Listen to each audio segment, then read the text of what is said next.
Extreme 3D Maleficent Ring Acrylic Nailer Tutorial by Hotpinkzebrapolish.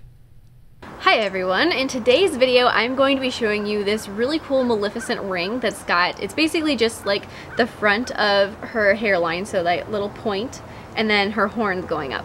So that's really simple. It's actually a pretty big ring. You could always like tone it down if you don't want something so huge, but I love Maleficent. That is, well, I guess it's a toss-up.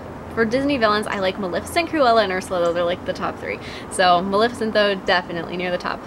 I don't know. Sometimes I say she's my favorite, but it's hard to actually narrow that down. But I love this ring. I hope you guys like it too. And I am planning on doing some more villain stuff in the coming weeks. I've had some ideas that have been floating around my brain that need to be done or I'm gonna go crazy. So if you guys like villains, definitely check back because there is going to be more villainy stuff coming up soon. So I hope you guys like all of that, and please click subscribe to see all my other future videos as well.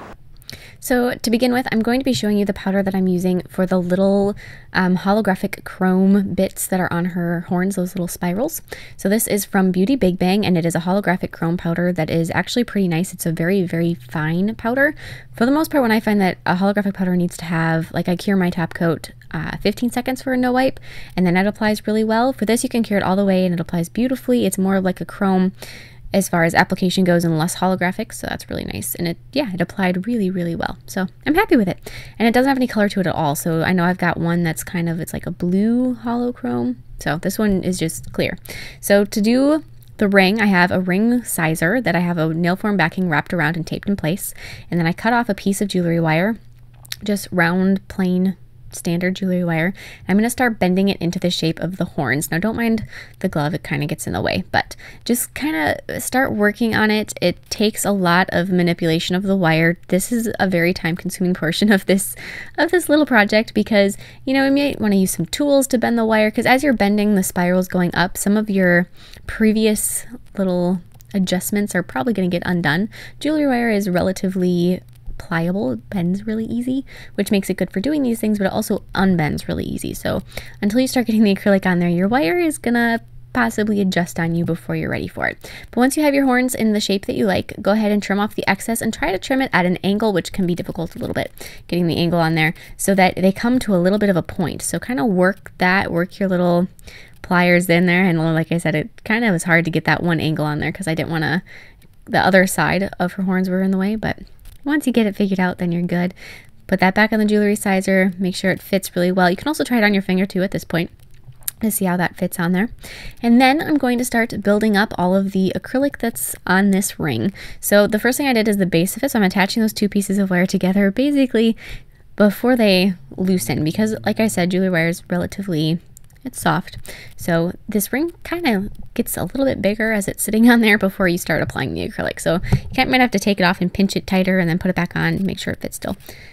But then once you get this part on there, then that's not a problem. So kind of bring that little bit, that front point, try to work that front point in right from the beginning because it's just going to go easier, and sort of blend that up back into the wire and try to smooth it really nice, and you know, just try to keep it so it looks like it's all one piece, not like you're doing all these different materials here.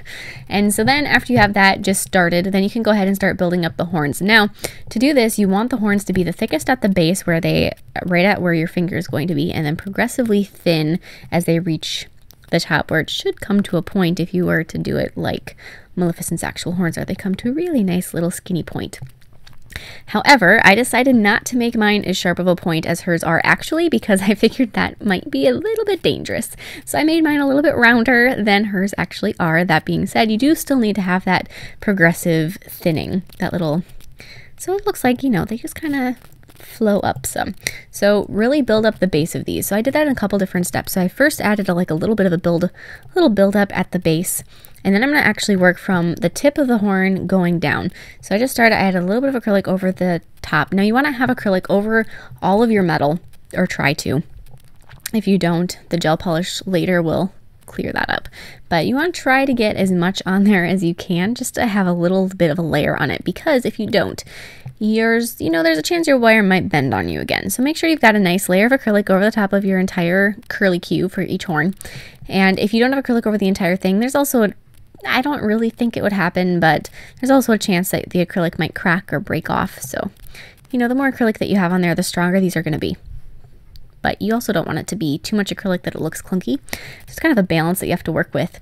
So then as you're building it up and down, continually get a little bit bigger beads and work on the same amount of space. So use a smaller bead at the top and do however big of a spot you're doing, a 1/4 inch, and then grab another bead that's just a little bit bigger and do another 1/4 inch, and you kind of get what I'm saying here. That's the way it's going to get just a little bit bigger progressively as it goes down. And you can always smooth things out. I did smooth it out with my e-file later. So then after that's done, you can take it off, try it on once it's all set, and then add some more acrylic to the back of it. It's really hard to work in on the back because they do kind of tip down towards your hand, so they tip down towards the ring former as well. So you can't really get in there when it's on there. So once you take it off, you can add acrylic to any spot that needs it, smooth anything out. You can do a lot more twisting and turning of it and see it from all different angles and really get it exactly how you want it, and make sure that the acrylic that there's enough acrylic on it. You can always file some away if you have an e-file. If you don't have an e-file, you need to be a little careful of that. But if you have an e-file and you use e-files, then like I'm doing right now, you can just kind of go through and just do a few little minor adjustments. If you do things slowly and methodically, hopefully you don't have too many things to file here, but just kind of make sure everything is really smooth. And it is hard to tell what needs to be smoothed out until that gel polish goes on there, because it is just clear acrylic. Really quickly, the reason I'm using clear acrylic is because there's 2 reasons.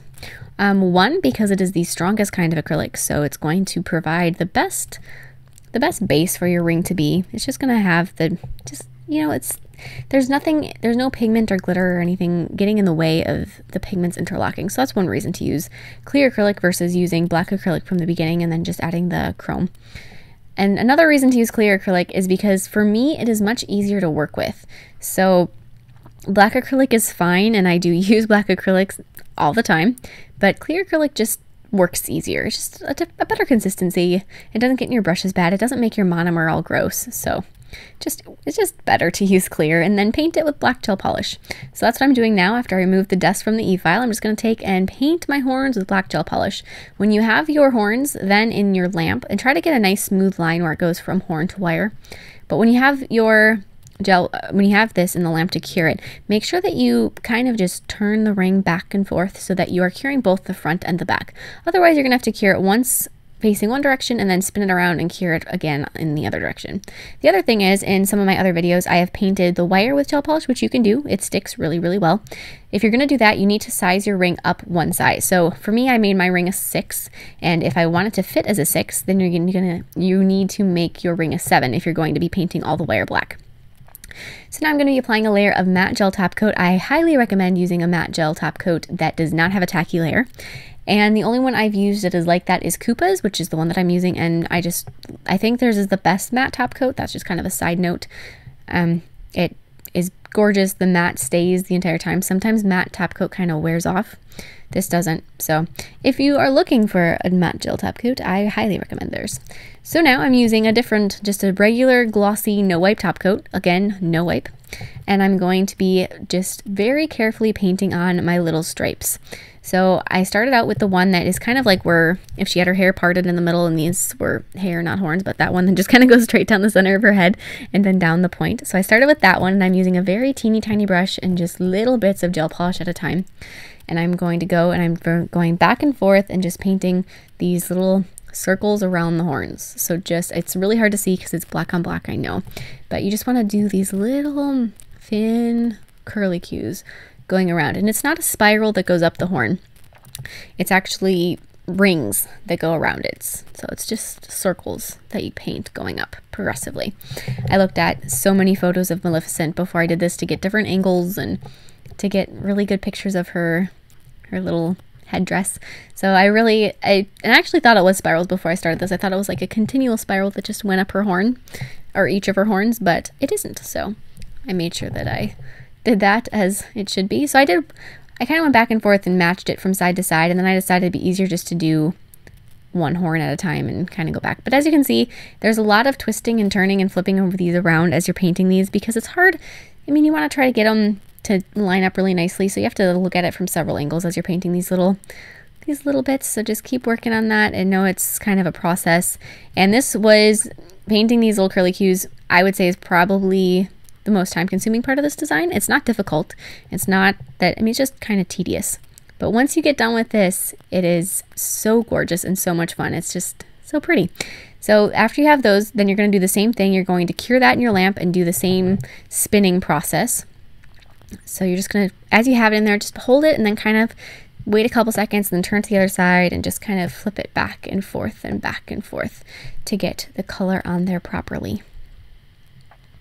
And then after you have that done, which will be in just a second, I know so much time of this, then you're going to take that holographic chrome powder and you're going to be burnishing that into your horns, and it does stick a little bit to the matte top coat, but it doesn't stick much. It'll mostly just stay on the glossy gel.